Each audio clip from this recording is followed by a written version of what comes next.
The English far right is mobilising and actively recruiting. In the gripping book Year of the Rat, undercover journalist Harry Shukman infiltrates England's far right and lays bare their motivations and manipulations. First of all, the book enraptured me. There are two threads to it.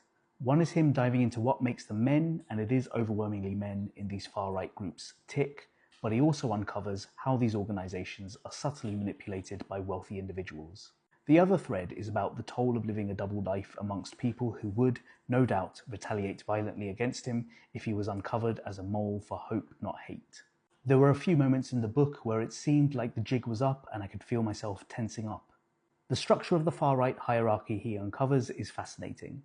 At the bottom are lonely and disaffected young men who often hold xenophobic and sexist views which put them at odds with society.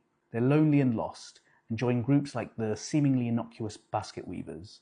Unfortunately, these organisations amplify toxicity, and hazing and bullying of members seems rife. Furthermore, they act to radicalise and funnel these individuals into more extreme political activist groups like Britain First, further up the chain.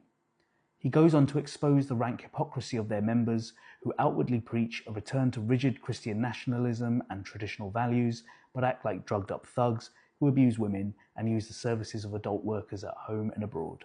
It seems that part of the lure of these far-right groups is that it gives these men a pass to act with impunity. These groups need funding, and they all dream of a rich billionaire benefactor. Scarily, Peter Thiel's name gets thrown around a lot. And yet, when you meet some of the ultra-rich people in these circles, he exposes their fascination with eugenics and their contempt for the lower classes. There's an irony that these far-right men, convinced of their innate racial supremacy, are in turn despised by the people they court for funding, people who want to segregate their own children from them to keep their bloodlines pure. The book is one of the best I've read this year. It dives deeply into one of the most pressing and destabilizing issues of our time, and it's a must-read as far as I'm concerned.